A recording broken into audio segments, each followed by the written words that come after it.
He may be a high school dropout and a Stanford grad, but today Yubo's here to school us on how Parallel Finance plans to use the lessons he learned from building software to teach kids financial literacy to improve DeFi for people worldwide.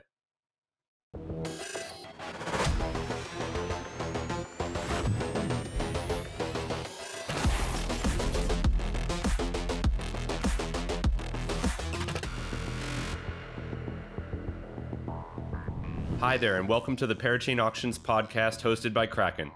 I'm Brian Hoffman, crypto platform product lead, and I'm glad you could join me out here on the cutting edge of crypto technologies. On this show, you'll hear from leaders and innovators from around the world building parachains on Polkadot and Kusama. Tune in for insights from the best and brightest about their new projects. Whether this is the first you've heard of parachains or you're a DeFi aficionado, come with us behind the scenes as we explore the technology of the future today. Today we have with us Yubo Ruan, founder and CEO of Parallel Finance. Welcome to the show, Yubo. Hi. Hey, guys. Good morning. Thanks for having me. Well, I'm really glad to be able to have you on the show. Been hearing a lot of interesting things about Parallel and Heiko and everything with the auctions coming, and then obviously with the craziness that's been going on with the auctions lately. So really happy to have you on. But I was wondering if maybe we could just get a little bit of an introduction to you and how you kind of became a part of the project, or you're a founder. So how you guys decided to found the project. So let's start there. Yeah, absolutely. So it was quite an interesting journey for me to start Parallel Finance. At the beginning, I was an entrepreneur. This is Parallel Finance is technically my, third company or fourth company that I started. And, back then when I was pretty young, I had a technical background running computer programs and, building hardware robots. Went through a lot of competitions and building a lot of innovative projects during middle school, elementary school, and eventually stumbled into ideas of helping children to learn financial habit while during high school. That's kind of how my parents give me a new way of education, how you should earn money instead of just asking your parents for. I realized that this is the same thing for other kids. So we designed this, hardware, very cute robot that looked like a very cute cartoon-like character, and then it has a screen, can talk to children.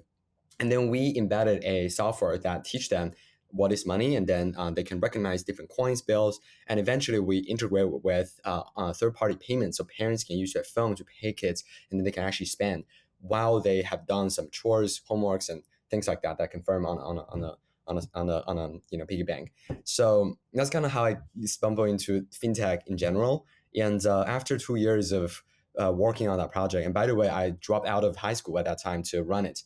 Pretty tough, building the team, raise fund, and then actually have to go to Shenzhen to manufacture the products. Eventually, we got a pretty good results. It was acquired, and then I went to US pretty much for school, for college. I spent a bunch of time at Stanford and also working with one of the VC fund, one of the professors' VC fund called Danhua Capital. Then I was there to invest in blockchain and crypto specific deals. With the sort of the ideas of crypto would change people's life in the next 10, 20 years, the most, I decided to start a Decimal Capital in early 2017. So start from, some friends and families capital, and then eventually we raise two funds. And then we start to kind of support blockchain projects. In the last 4.5 years, we invested over 30 to 40 projects in total. And it's been an interesting journey that I realized that I'm still very passionate about really solving problems myself and trying to propose different innovative solutions instead of just helping people by providing capital. So in 2020, I was spending time with Trust Token with TrueFi. I was technically working there as a programmer, although I also invested into their company. So I built Solidity contracts, helped them launch some of the products, and eventually started Parallel Finance with the ideas of we need to have some powerful blockchain applications. And smart contracts on layer ones has a lot of limitations. Data availabilities and gas fee, transaction runtime complexity is very limited. So I started research like what are some other options to build a decentralized application. Then this sort of Polkadot idea came into my mind, where as I understand Polkadot as a launchpad for radical ideas, where you can use Substrate as the development framework to develop your own chain and customize for that specific use cases to accomplish something complex. That's something that really make me excited. And I noticed that we started from like sort of DeFi 1.0 and then transition to 2.0, and we need that kind of thing. So like in early 2021, we started the company. Until now, it's been 6 months. Very exciting journey. So first of all, that all sounds extremely impressive, and you don't seem old enough to have done all those things, but that's pretty cool. So I guess the real question that probably a lot of people have in their mind is, did you ever get tempted to rename the fund from 8 decimal to 16 decimal, or just... Yeah, there are actually multiple. I don't know if it's competitor or other funds that names after our fund, and especially I noticed that there is a 9 decimal capital, there's a 10 decimal capital, and some of them in China, and I don't understand why they have that name, but they're right. And so the reason that we have 8 decimal is actually because I'm trying to honor like Satoshi Nakamoto that design and invent Bitcoin that has 8 decimal points at the minimum units, which is called Satoshi. So if Bitcoin ever go to $1 million, one Satoshi actually gonna worth like a cent. So that's kind of how we think about this idea, I think, at the beginning. Yeah. Yeah, definitely. That's really cool. So within this fund, like what kind of projects have you guys funded through that fund? So it's been a while. I think if I don't remember wrong, at the beginning we invested into 2017 age. We invest into things like Hyper Network, 0x, a lot of the protocol layer protocols, and then EOS, and then we did Chia Network in 2019, 2018, 2019. Solana, we invested in their validator around 23 cents in 2019. And then we did mobile coin. And then I remember securitized trust token, zero hash, and honestly, just go to website. We had a bunch of portfolios and really, like early stage sort of investments, and then trying to, build the ecosystem. At that time, we had these ideas of invest into not just protocol layers, but also equity company that can help those companies to grow, right? So we strategically invest into multiple changes, although a lot of them actually didn't work out. We also invest into multiple media company and PR firms. For example, WXY, which is a PR firm that help crypto to make publications, and we also invested into a security auditing firm at that time, Certic, and then we did hackathon organizer, which is called Dora Hacks. They help multiple layer one projects to host hackathon. Most recently helped Solana, previously helped multiple layer ones. So I guess like our thesis here is to maximize the benefits to a entrepreneur who take our capital. And it shouldn't just be the capital itself, but it should be the network that we built, and then the sort of the global strategy that we can provide, because we had people in different countries, right, in Asia, in the Western world, and then we can provide different perspective in terms of how to open up different markets, how to go around with the product strategy. So that's kind of what we think about for the fund. What do you think would be the number one thing you learned from your experience running the fund in this new venture with Parallel Finance?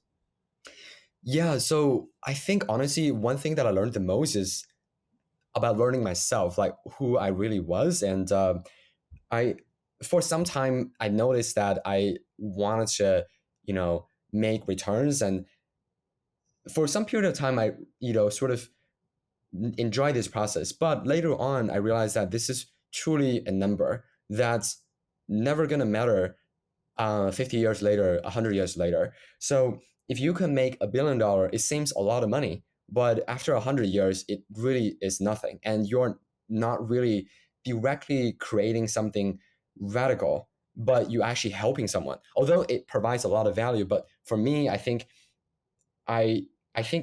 from a personal standpoint, I had a lot of idea, and I really try to make them happen through the hands of building it and actually like bootstrapping it. And so I think running funds give me the perspective of what I truly want to do in the next 50 years, and what is sort of the life mission. But at the same time, I also kind of learn like the how to really um, build a connection with the VC space, and then raise fund, and then grow the company with like newer capital as the support. So I think a lot of learning journeys and then building a lot of connections. But in the end, what truly matters is the path that I wanted to do in the next long term. It seems like a lot of the work that you did, piggy bank and the VC funds, all kind of led to this moment of creating parallel finance. Um, a lot about opportunities for people to earn and grow their wealth over time. Mm-hmm. Let's talk a little bit about parallel finance and Heiko. Maybe you can give us just like a TLDR of what it does, TLDR. of what Yeah, everything's about and why it yeah, exists. 100%. So to be honest, in the short term, parallel finance and Heiko finance, really what we're really trying to do is to okay, there are two stages. The first stage is where crypto is designed for sort of early adopters, and then the second stage is when the crypto really become mainstream, become like this sort of early majority of people going to use it, billions of people going to use. So in the early stage, parallel finance actually trying to solve a niche market problem, which is the problem for dot holders and Kusama holders. So one of the biggest use case for dot and Kusama users are actually crowd loans, right? Support a project to launch and to make it happen. And we noticed that it is not capital efficient, and there are a lot of trust issues between the team and then the investor. So we actually provide this sort of parachains to help investor to support a specific parachains. But not only that, you can, as an investor, borrow additional DOT and Kusama to support a parachain with under collateralized loan, because the money when we support it for a parachain is not, it will be guaranteed to return by the relay chain, so you don't have to over collateralize for the principal amounts. That's why the investors can only need to put the interest payment, but they can borrow the principal amount to improve their capital efficiency, obviously, in order to better help hundreds of projects in the future to launch their parachain in a much efficient and lower cost way. That's one of the main products.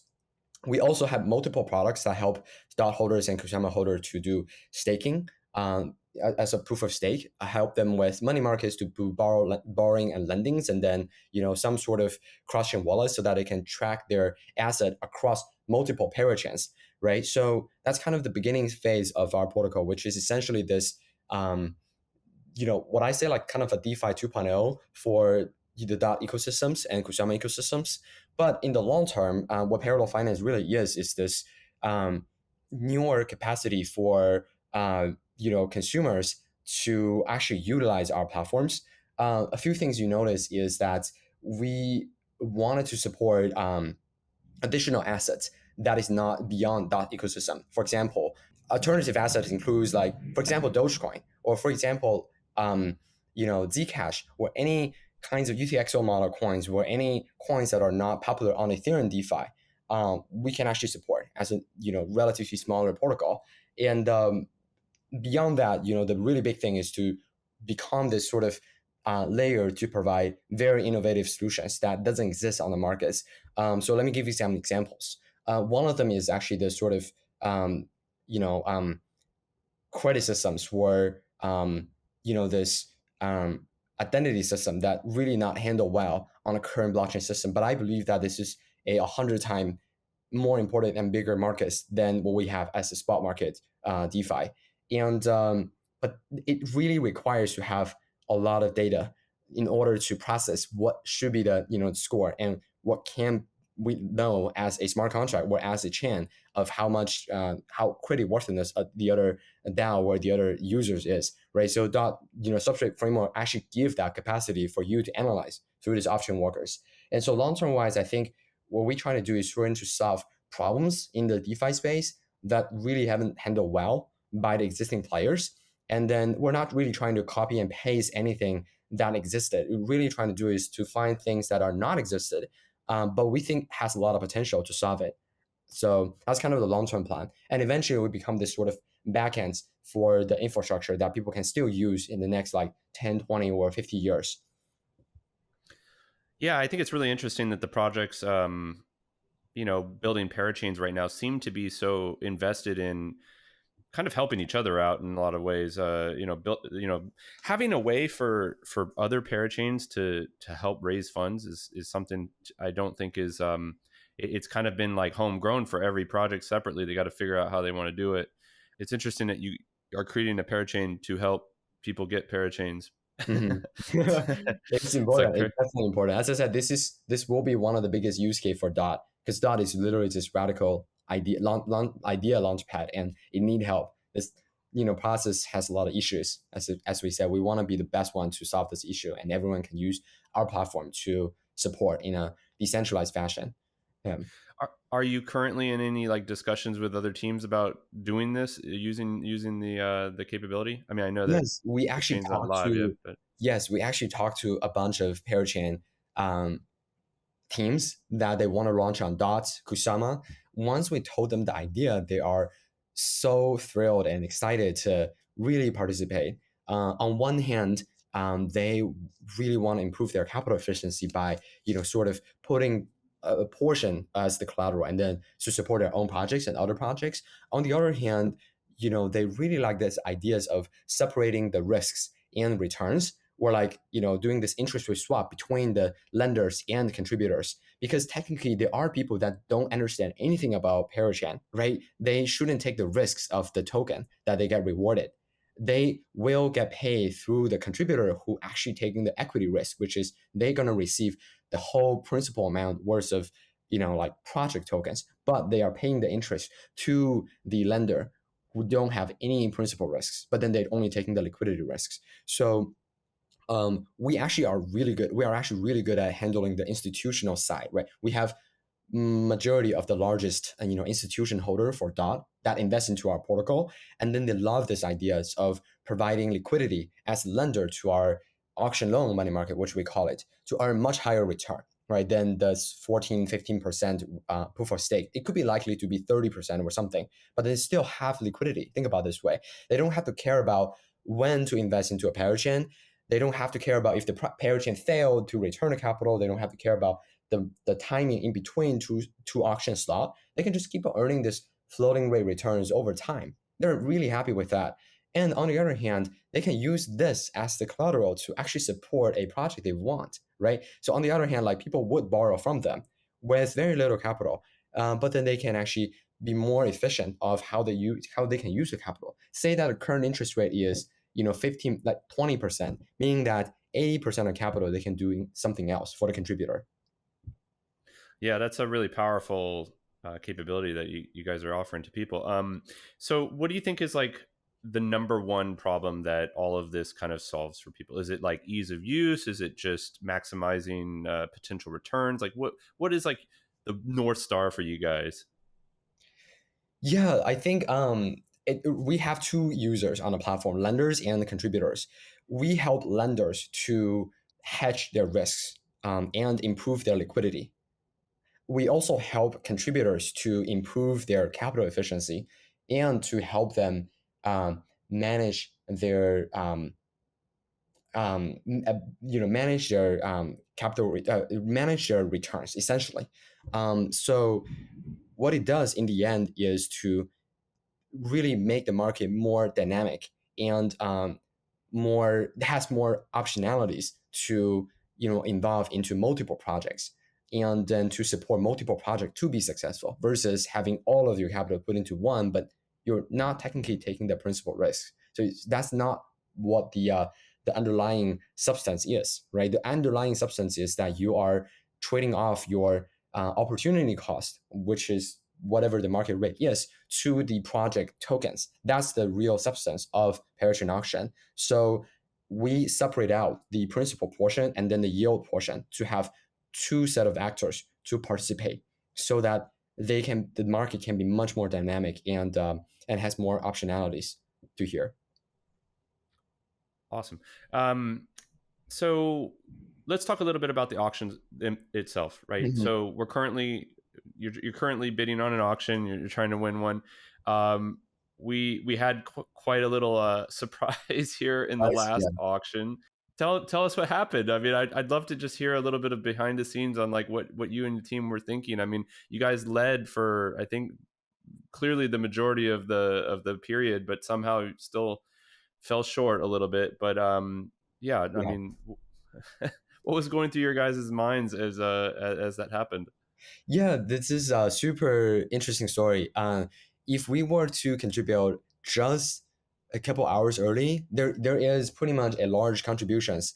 57K Kusama is actually come from one of our, one of the very reputable and powerful institution investors. Did If they they just like were sleep in that day or something? Like what what happened?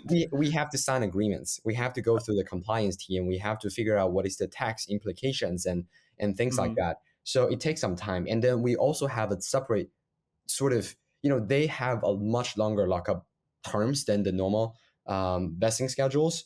And they actually vested their crowd rewards as long as the team, which is 3 times longer than what's supposed to be, and a few things like that. So we do spend some time to figure the details out. And if we were to contribute 2 3 hours early, we would have won for number 9.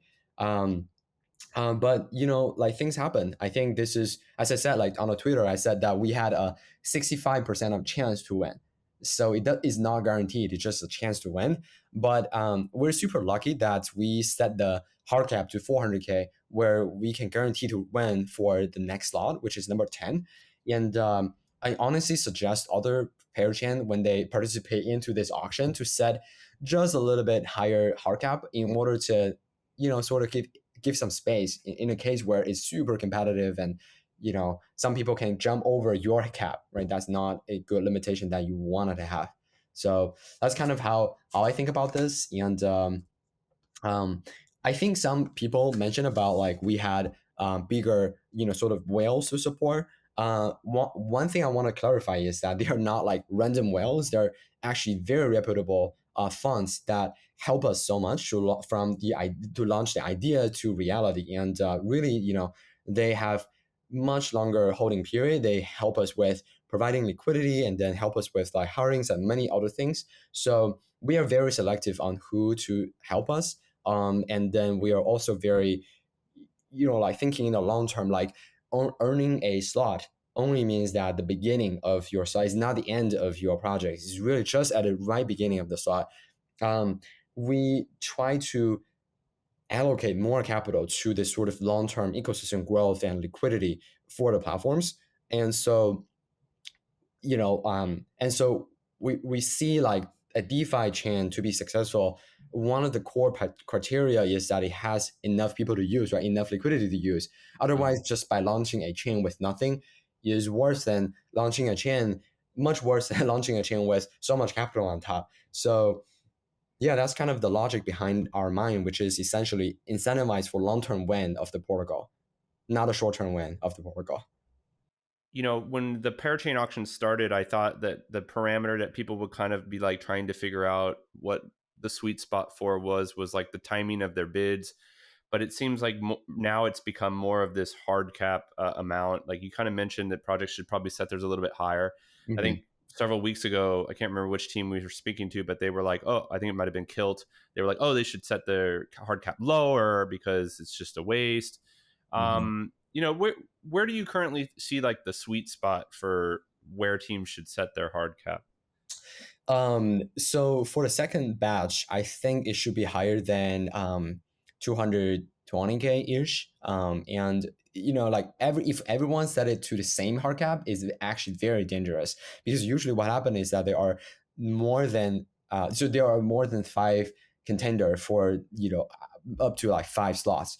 Then it's gonna be very competitive. So definitely something like learn about like how other people set their cap, and then you want to have a little bit higher amounts. And obviously it depends, right? So the first batch, everyone set to 1 million Kusama, which I think is almost impossible to reach, and that's too expensive to have. Yeah. So I would say that for future batch, like definitely learn about the market sentiments, right? To see like what can happen. Like it could be the case where the next batch could have lower amount to be raised, or it could be higher. We don't even know. It really depends on the market, to be honest. So yeah, my suggestion is just not do the same with the other, parachains. Just it could be a little bit higher. And technically, like you can set some other rules to the community and say, hey, although we have a hard cap by the blockchain, but you can also tell them, hey, we wanted to make sure that we could have a soft cap, and then what would be the reward kind of scheme under it. Yeah, it looks like Kintsugi's probably regretting it a little bit that they put the 200K hard cap because you guys have gone past that. But realistically, I think all these teams will likely eventually get a slot, and They it's just will. timing. Yeah, it really But is timing. when in respect to timing, we are kind of hearing rumblings and stuff that the dot auctions are going to be coming up very Yeah, soon as well. So right. considering you guys haven't even won your Kusama slot yet, like how are you guys thinking and preparing for Polkadot? Yes, so we will participate in Polkadot first batch, and we are having a lot of the interested investors that we have been talking to, and hopefully we would have enough or I would say this way, like the strategy. To be honest, the best strategy would be to invest, have the investors or supporters to support early in the beginning, and to have a clear leading position so that the swing voters would support you. And then when you have that momentum, people change their opinion to the projects, and it is a function of the leading position a lot of the times. So yes, we would want to participate, and we are talking to holders, dot holders, and then I don't have a specific plan yet, where we haven't announced that. We internally have some idea. We haven't announced that, and then hopefully the the users, but at least like we would incentivize people to contribute a bit early. We would incentivize people to contribute to relatively larger amount, and things like that. So just to make sure that we would be able to get a slot and during the first batch. So based on what you've seen over the past few auctions, the ones that have already gone, do you think things are going to get shaken up in the next for like Polkadot? Do you think the order of the winners is going to change based on what we've seen? I mean, a couple of the chains now have gone to transferability, so tokens are actually trading, and there's some value there. I mean, how do you think all of that is going to impact the Polkadot auctions? Yeah, I think the first batch winners of the Kusama chains has much better position to participate and win the first lot for Polkadot. And I also see that there are some other parachains will participate that is not involved in the Kusama chain yet.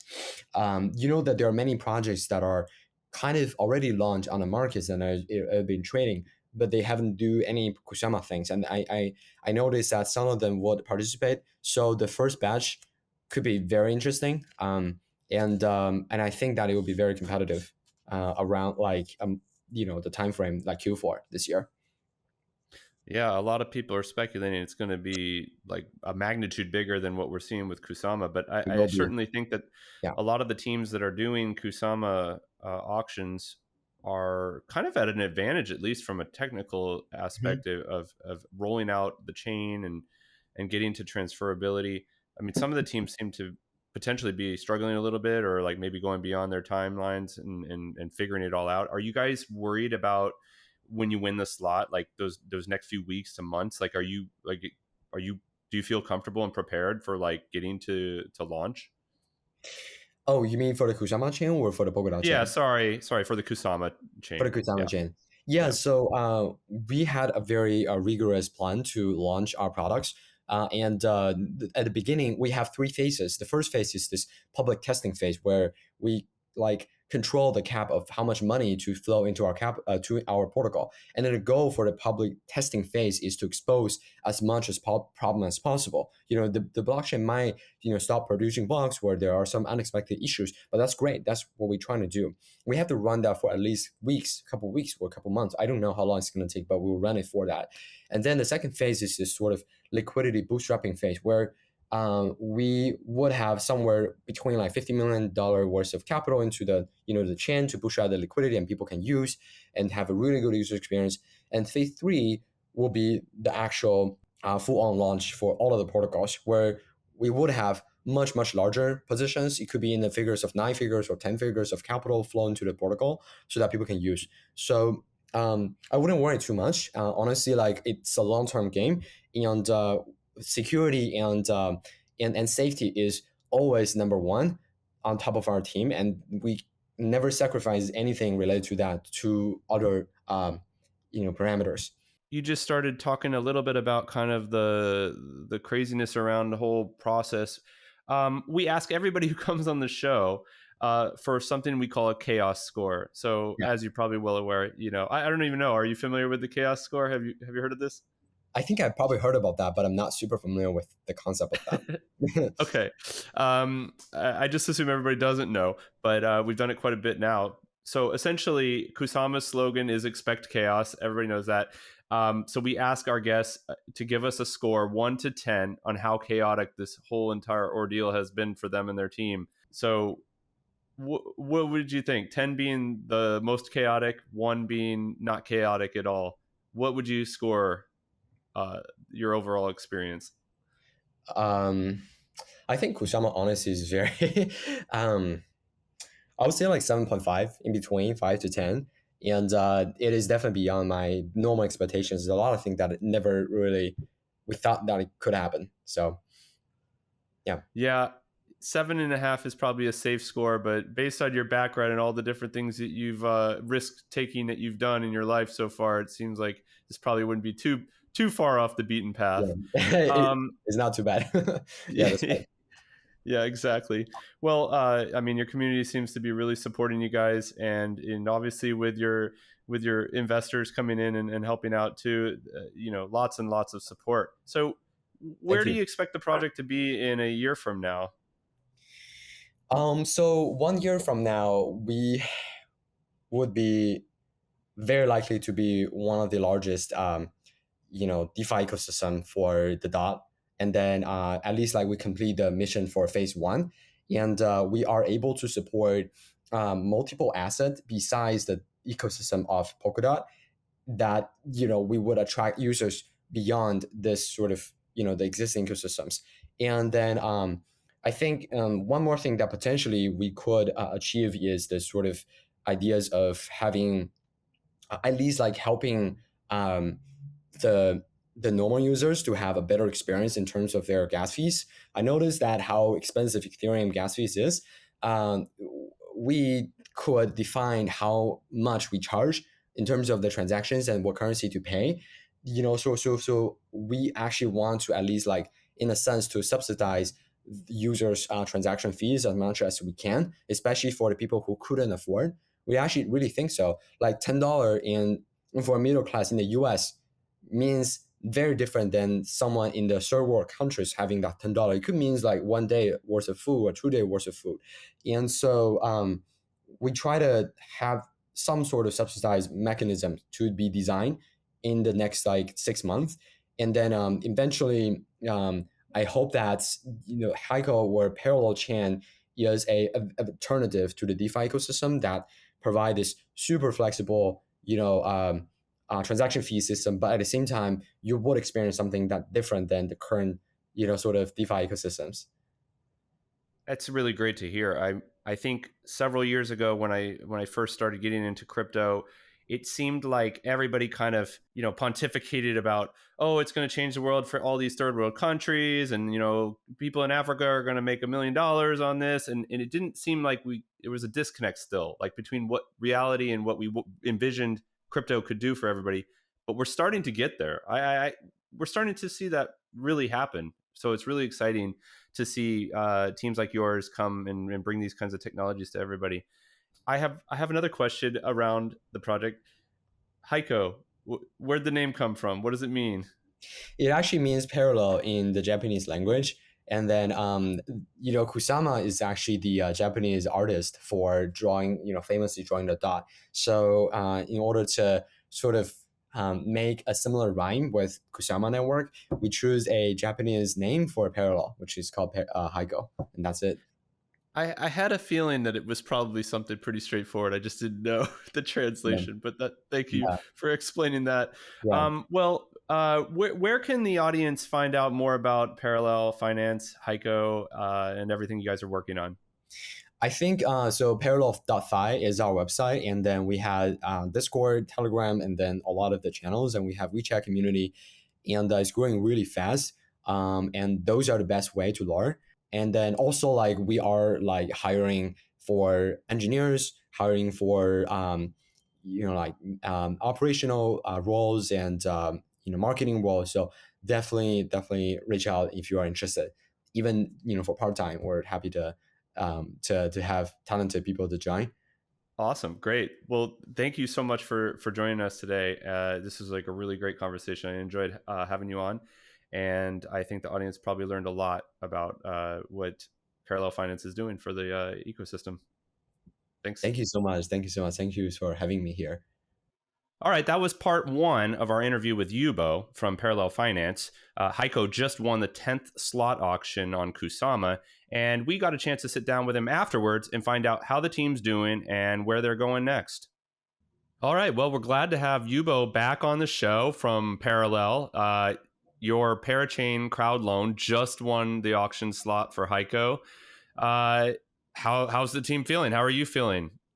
We're feeling pretty excited, and then we're also really grateful about to the community that supported us. Very big shout out and big thank you for the whole crowd, over 12,000 people that contributed over the last couple of weeks. Yeah, it's pretty incredible. So, do you guys? Does the team have any celebration plans upcoming? Do you guys have like a meetup or anything going on? Yeah, we sort of haven't planned a big celebration yet, but probably after the Polkadot ones, we will do some parties and celebrations with the team and then the friends here. Yeah, most of the folks that win the auctions don't have much time to take a break before they got to jump right back into everything. But Mhm. hopefully, you guys get a chance to get together and reflect Right. on everything that's happened. How Yeah. surprised were you that you won this one? For this number 10th, actually not too much surprise because we already know that we are going to win after the number ninth. Before that, it's a little bit uncertainty, like maybe number 7, number 8, number 9. Yeah. Yeah, no concern that somebody's going to come in and sweep out from under you the victory this time. Yeah, I mean, at that time we have around like 201K.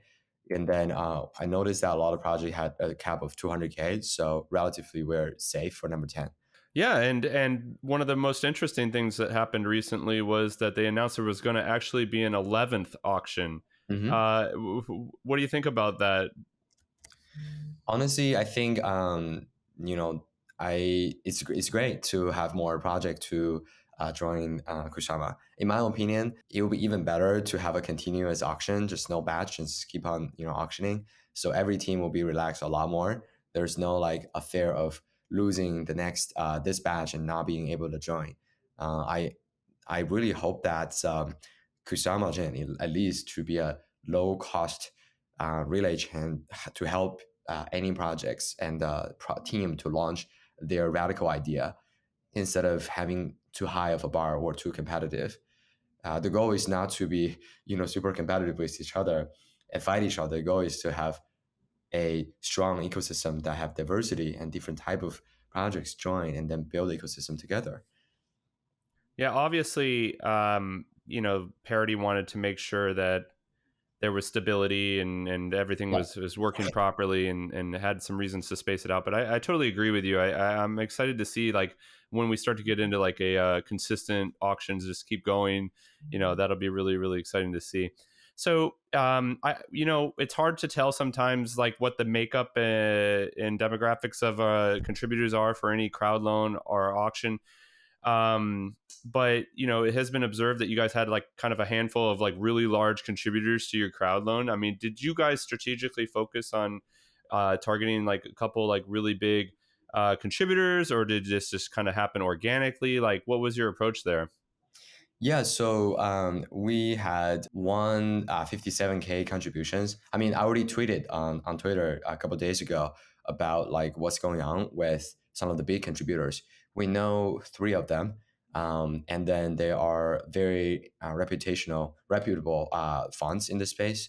And through the three large institutions that we know that contributed a big portion to our contributions. I think close to 40%. The rest are from the community that we don't know who they are ever.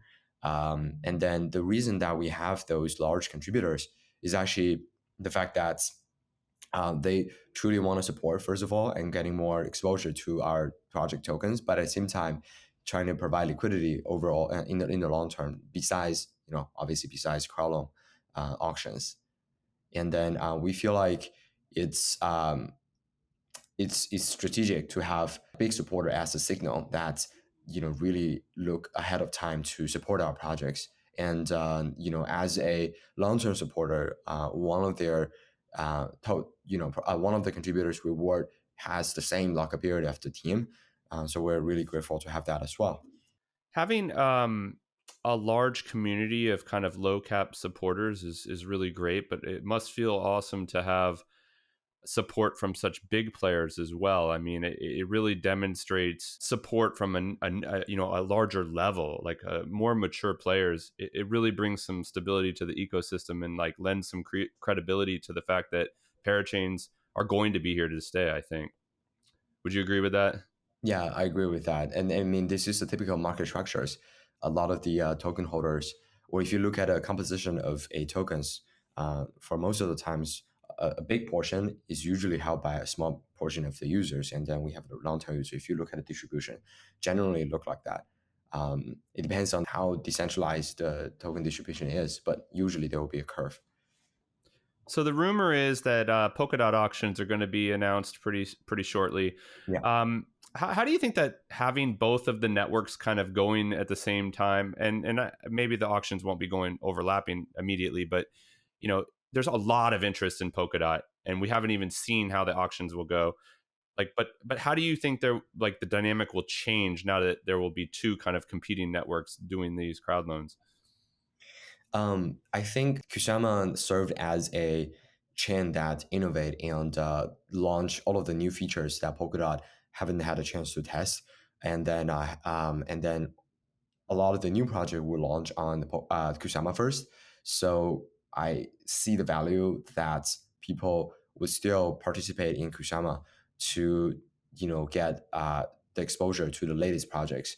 For Polkadot, it will be a much higher value transactions through the platform in the first and second batch, or actually in the future batch, just because the valuation of Polkadot is much higher than Kusama itself.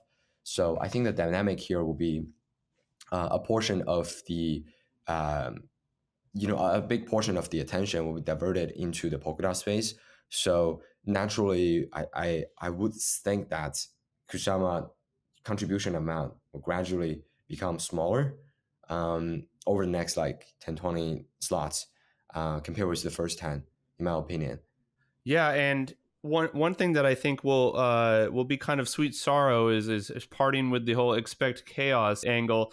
I'm getting so used to that concept, but I don't know. Maybe they'll have a slogan like "expect stability and maturity" or something, to that effect. Back to Parallel. What can we expect over the next few weeks? What are you guys going to be working on immediately, and where are you heading? Yes. So we have the public testing phase that will be launched very soon. And then in that phase, we would have a cap of how much capital to flow into our protocol in total. And then money market will be the first protocol to be going to this phase. And then we would have our liquid staking protocol. At the same time, the auction 1.7 protocol will be live, so people can use to contribute to other crowd loan, including Kusama crowd loan and Polkadot crowd loan, and then eventually the AMM systems. So reminder, all of that are in the testing phase. So it could take a couple of weeks or it could take a couple of months until we feel comfortable to move into the liquidity bootstrapping phase, where we would expect around 50 million or to 100 million worth of liquidity to the system in total. And then after a couple of weeks, once we feel comfortable, then the actual launch would happen, where the amount of capital and amount of user will be much higher.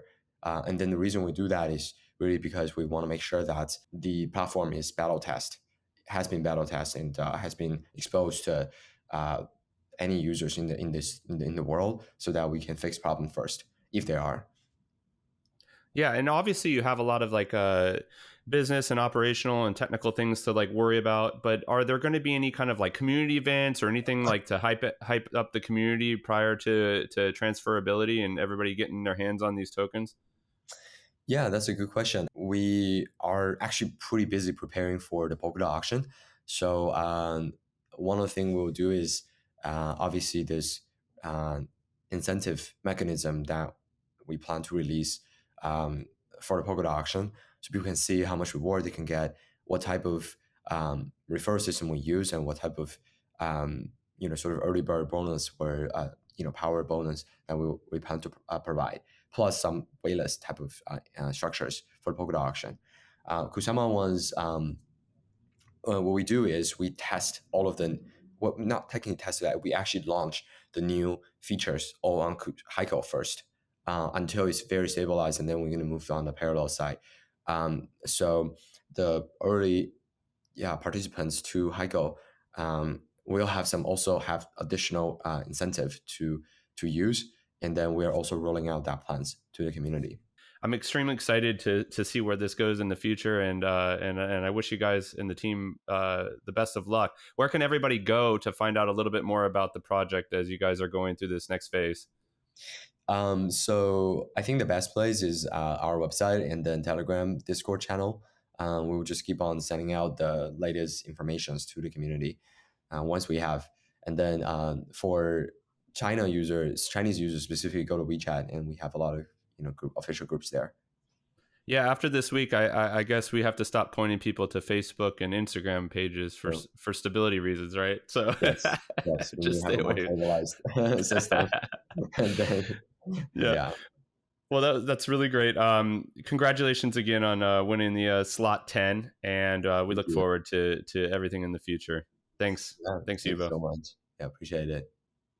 Thanks again to our guest, Yubo. It was great learning more about Parallel Finance and their Kusama project, Heiko.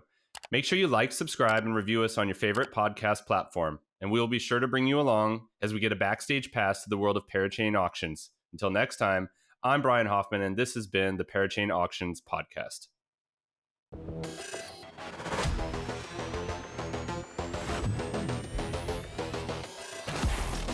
This content is not financial or investment advice. All interviews and discussions are opinions only. Kraken does not endorse the accuracy of this content.